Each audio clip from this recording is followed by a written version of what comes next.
l'expo, justement, on propose aux enfants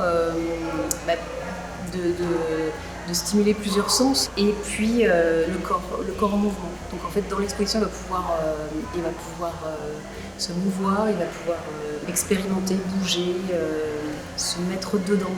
Enfin, il va pouvoir expérimenter plein de sens par le biais de la couleur. On a les couleurs les 3 couleurs premières, le rouge, le jaune et le bleu, et on a en plus le noir et blanc.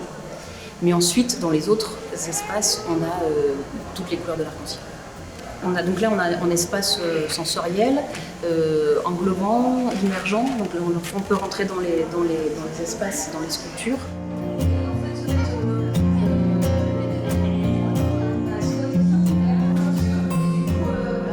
Et après, on a aussi donc, une installation sonore. Là, on travaille avec des boules en verre soufflé. Et donc, j'ai fait appel à une compositrice, Sun Maidang, qui a travaillé les sons. Donc, on a essayé de trouver ensemble des univers sonores pour chaque sphère. Moi, j'appelle ça un piano floor.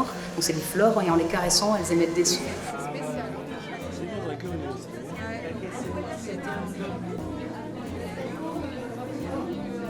On a ensuite Ombra, qui est une installation interactive visuelle. Et en fait, c'est un énorme écran. Et en fait, l'ombre, c'est la silhouette de l'enfant qui est retranscrite dans l'écran. Et en fait, il est introduit dans des scénarios dans lesquels il va déclencher des scènes, il va déclencher des actions. Il est acteur en fait de petites histoires.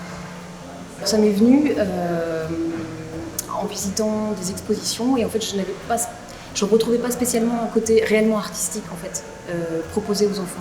On a un côté scientifique où on propose de voir par les sens, mais le côté artistique, vers une expérience artistique pour les 1-6, on n'en trouve pas. Donc c'était ça, leur proposer quelque chose où alors oui, leurs sens sont stimulés, mais en même temps, il y a une proposition esthétique avec donc des artistes du FRAC de grands noms et aussi des propositions totalement différentes. L'enfant, il est tout de suite, il comprend tout de suite l'expérience et il vit pleinement la matière en fait. C'est ça qui est intéressant, c'est qu'il va pouvoir aller d'un côté, la mordre, et on se dit la gratter, la toucher, chose que on ne ferait pas en tant qu'adulte, mais du coup il a vit réellement la matière. On a retrouvé des morsures dans les sculptures, mais c'est une manière d'expérimenter par la bouche.